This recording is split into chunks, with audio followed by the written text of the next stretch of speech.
Fantastic. Now, at this moment, I would like to call upon Mr. Siddharth Roy Kapoor to please say a few words.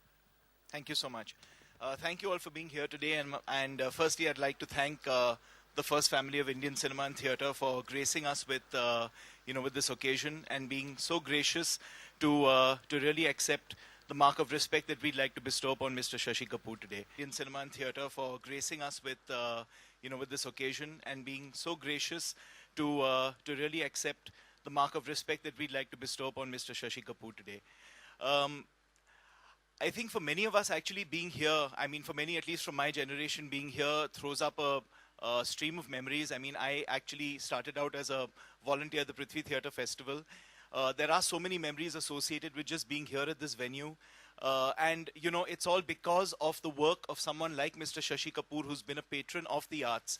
In addition, of course, to being someone who, our spouses and girlfriends will still tell us today was the best looking actor in Indian cinema, number one. Number two, one of the most fearless producers, I think, in Indian cinema to have ever graced the screen, because some of the movies that he's actually backed and produced have been movies that if released today would go on to be massive commercial hits and actually push the envelope so much in terms of the sort of content that they were trying to create.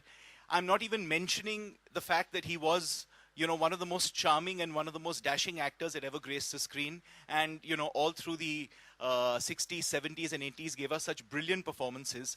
But I think what I really would like to talk about today is his contribution really as an entertainer and as a patron of the arts, both as being someone who's ensured that in this vast desert of sort of urban life that we live today, you have an oasis like the Prithvi Theatre that still lives and grows and breathes and gives us a chance to enjoy theatre.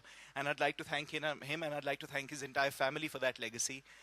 And of course, the fact that he has supported cinema that actually today is really coming of age. And, the sort of movies that we're seeing today that are commercial successes, despite what used to be considered to be art house in the 70s and 80s, it really started from him. So films like 36 Chowringhee Lane and films like Utsav, these are movies that if they were released today would have been massive, massive commercial successes. So he was well before his time. So I would like to thank him for gracing the occasion, and I'd like to say that it'll be our honor to be able to commemorate him by having a tile dedicated to him at the UTV Stars Walk of Fame. Thank you so much.